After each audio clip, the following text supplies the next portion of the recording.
Pagi anak-anak. Pagi. Semoga hari ini kalian selalu dalam lindungan Allah, kalian dalam keadaan sehat. Dan untuk pagi hari ini pada pembelajaran kita masuk pada materi ekologi dan keberagaman hayati. Nah, di situ nanti kita akan mengikuti apa saja materi yang ada di dalamnya. Setelah berani berangkat, kalian nanti minggu depannya kalian pakai kaos olahraga, kita praktek langsung di lapangan. Untuk keberagaman hayati serta ekologi ini, anak-anak, ekologi kan hubungan timbal balik ya antara manusia dengan lingkungannya. Karena di sekolah kita itu banyak lahan yang kosong, banyak lahan yang belum tertanami. Kita lihat di sekolah paling barat itu banyak lapangan yang masih belum tertanami dan masih banyak yang bisa kita manfaatkan sehingga terima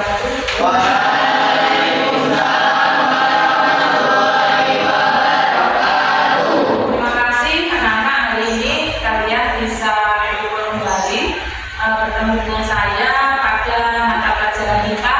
Pada pertemuan minggu kemarin kita belajar tentang ekologi dan keanekaragaman hayati. Ekologi dan keberagaman hayati pada pokok bahasan bagaimana pengaruh manusia terhadap ekosistem terkait dengan hal tersebut adalah pada bidang pertanian. Pada lahan kosong yang kurang produktif, maka tingkat kesuburan tanah akan menurun karena tidak ada pemanfaatan dan pengolahan tanah yang baik. Sehingga tanah yang terbengkalai akan mempengaruhi kesalahan lingkungan hayati di dalamnya. Maka dibutuhkan langkah konservasi lahan kosong sehingga terjadi keseimbangan dalam ekosistem. Saya Mika Julia Putri akan menjelaskan sebagai murid SMP Negeri 1 Semboro dalam memanfaatkan lahan kosong agar bisa bermanfaat bagi sekolah. Setelah pembelajaran IPA di dalam kelas, ada niatan untuk mempengaruhi keadaan di lapangan sehingga lahan dapat mewujudkan kondisi lingkungan yang rendang, menghasilkan udara segar, bersih dengan tanaman yang produktif dan bernilai ekonomis. Selain itu, kami juga memanfaatkan dedaunan yang jatuh dari pohon untuk dimanfaatkan sebagai pupuk melalui media biopori, sekaligus untuk menjaga lingkungan sekolah dengan memanfaatkan sampah organik, sehingga terwujud lingkungan sekolah yang bersih dan nyaman untuk belajar.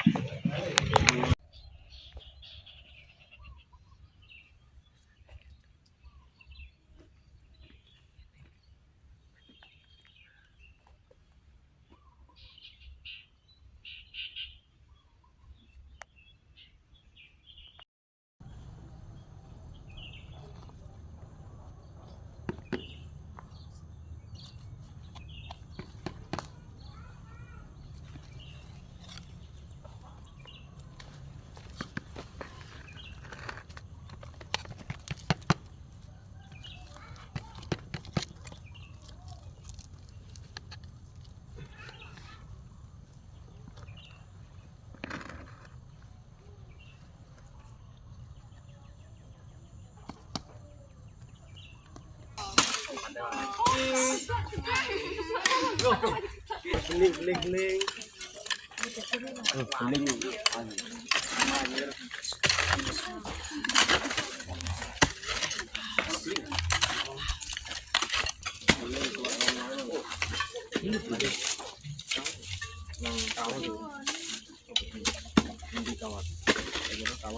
Oh iya. Kok mana watune?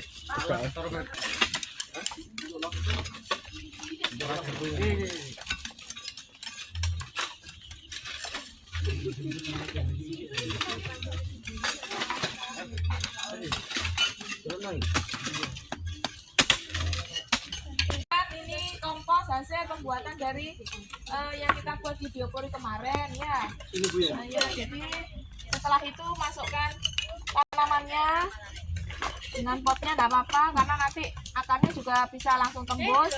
Diluruskan, habis itu ditutup dengan tanah kembali. Kemudian disiram. Oh ya, disiram dulu sebentar ya. Ini tolong disiram dulu biar tidak kering. Oke.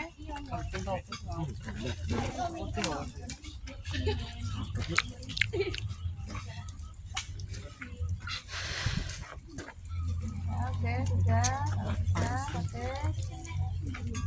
Silakan ditutup kembali menggunakan tanah. Ini yang kayu-kayu yang nggak kepakai disisihkan biar tidak masuk kembali ke dalam tanah. Ya, jangan dimasukkan kembali yang kayu-kayunya sama getahnya. Kayunya disisihkan, kayunya ini disisihkan, batu itu nggak apa-apa.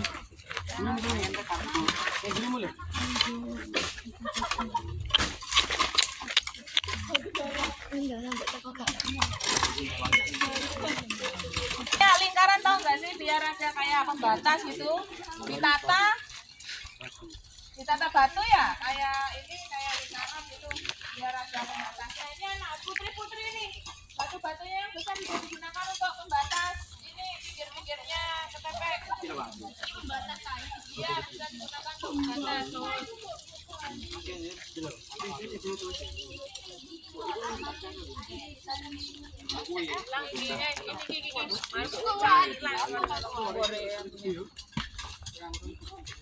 Tenda itu dijeboli meneh anune iku apa iku?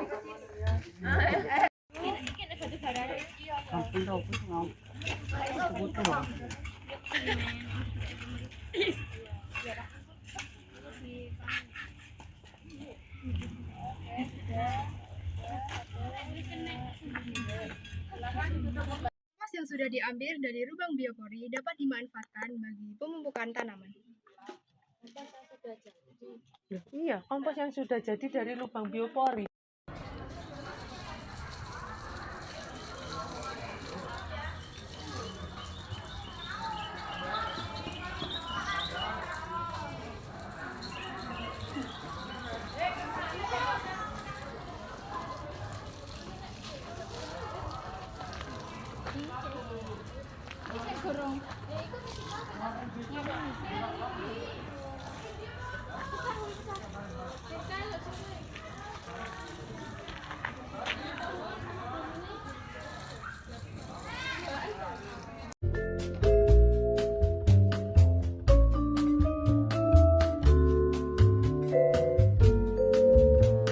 Manisan dari lidah buaya atau aloe vera.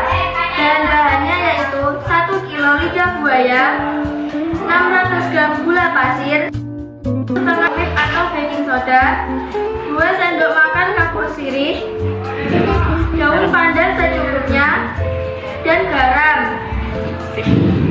Alatnya yaitu timbangan, pisau, talenan,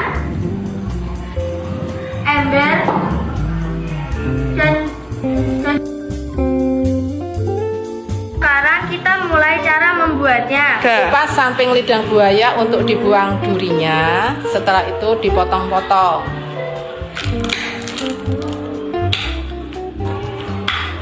Kupas kulit atasnya untuk mengambil daging lidah buaya. Nggak usah gitu, jangan induk.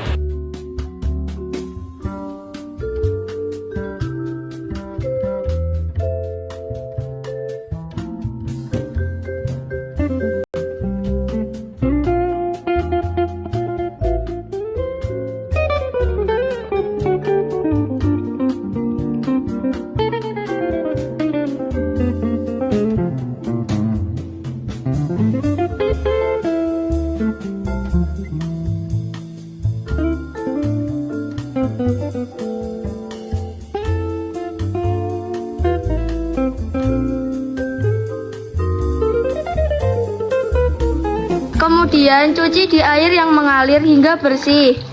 Lalu diberi 1,5 sendok teh baking soda. Setelah direndam 1 jam dengan baking soda, kemudian dicuci bersih.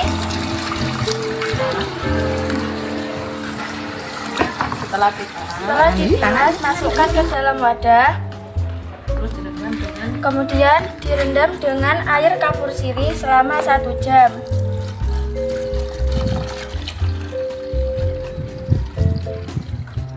Rebus gula sampai gulanya larut.